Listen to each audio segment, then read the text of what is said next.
Welcome to our third episode of the series on incentive policies by EVA India Insights podcast. I'm your host Pankaj Surana, director with EVA India's Indirect Tax Practice based out of Ahmedabad. So last time we talked about state incentives available to tourism sector across various states. And today we are going to discuss on state incentives available in Gujarat across various sectors.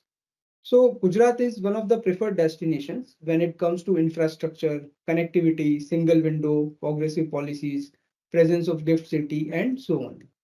So to discuss this topic in depth, we have our subject matter expert Bhavesh with us. Bhavesh is our indirect tax partner with EVA India, and he has a special focus on incentives and subsidies. And Bhavesh has assisted many companies in obtaining incentives across states and sectors. So, welcome, Bhavesh, and thanks for being on the podcast again.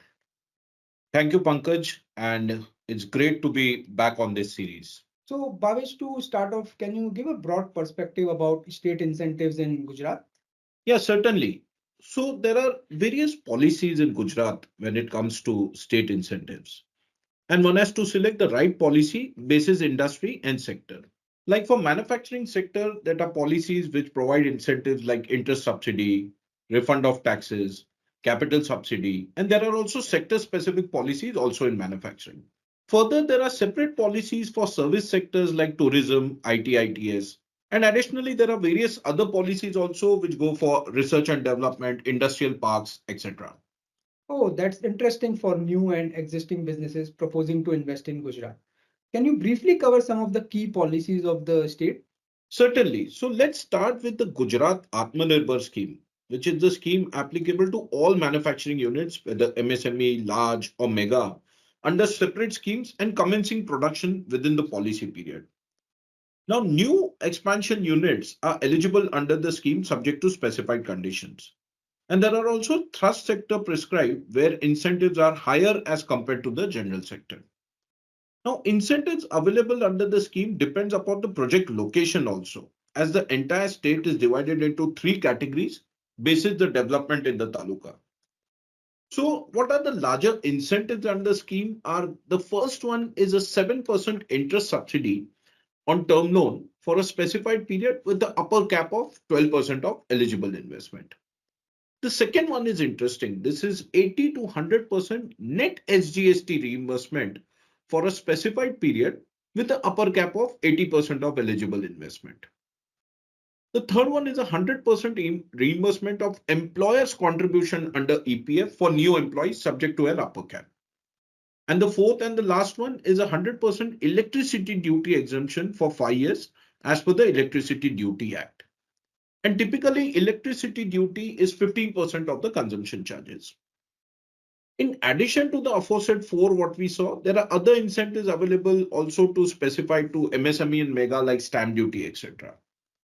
And if I talk procedurally, there are three applications to be filed under the scheme, which are a registration application, provisional eligibility, and final eligibility. And then the refund applications are to be filed on a quarterly basis. Thanks, Bhavesh. It appears that the scheme is very attractive for manufacturing units having term loan and higher local sales in Gujarat. Yeah, that's correct. Maximum 80 to 90% of the eligible project cost can be claimed back as incentives depending upon the sector, location, local sales, term loan, etc. Oh, that's a good return on investment for the investors and becomes one of the key factors to be considered while setting up the project. Now, Bhavesh, can you tell us, does sector-specific policies in Gujarat offer better incentives as compared to the Atmanirbhar scheme which we just discussed? Yes, Pankaj, and I'll give a very perspective here through one of the sector-specific policies for electronic products, which offers better incentives as compared to the Atmanirbhar scheme. So Gujarat electronics policy is applicable to new and existing units for production of specified electronic products. One of the key incentive available here is a 20% capital subsidy as percentage of the eligible investment with the upper cap of 200 crores. And there is also a 15% incremental capital subsidy for project above 1000 crores. The best part of the electronic policy as compared to the Atmanirbhar scheme is here the investor would get a capital subsidy and the incentive is not depending on factors like a local sales in Gujarat or a term loan which is in the case of a Atmanirbhar scheme. And in addition to the capital subsidy which we discussed, there are other incentives available under electronic policy, which are refund of stamp duty, interest subsidy, EPF, etc. Oh, I must say this is a very attractive policy for manufacturing and electronic sector. Now, if we move to service sector, we have seen that of late states are also focusing on giving incentives to service sectors. So, what is your experience on this sector in Gujarat? That's correct, Pankaj. And Gujarat is also promoting service sector by offering incentives through sector-specific policies for IT, ITS, and tourism. That's nice. And I have also heard that Gujarat has one of the best IT ITS policies in India. Is it so? Yeah, that's correct, Pankaj. So currently, if we compare the IT, ITS policies across states, Gujarat IT, ITS is one of the best in the country just now. So the policy is applicable again to new and existing units undertaking expansions. Incentives under the IT ITS policy are very unique as it offers a capex support also and a opex support also. So there is a one-time capital subsidy of 25% as a percentage of eligible investment with an upper cap. And there is a 15% OPEX subsidy also for 5 years as a percentage of the eligible OPEX. Now, when we talk of eligible OPEX, it includes five expenses which are generally incurred by an IT ITS sector like lease rentals, bandwidth expenditure, cloud rental expenditure, power tariff, patent expenditure. So 15% of these expenses would be reimbursed back. And there's also an additional incentive for 5 years, which includes employment generation incentives, interest subsidy, EPF reimbursement, etc. Oh, I must say this is an extremely good policy for the IT sector in the state.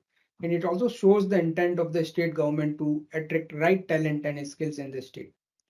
Absolutely. And Gift City is a classic example of the same where many large companies have set up their operations. Yeah, true. And I guess there would be similar focus of the state on tourism sector also. How is Gujarat tourism policy?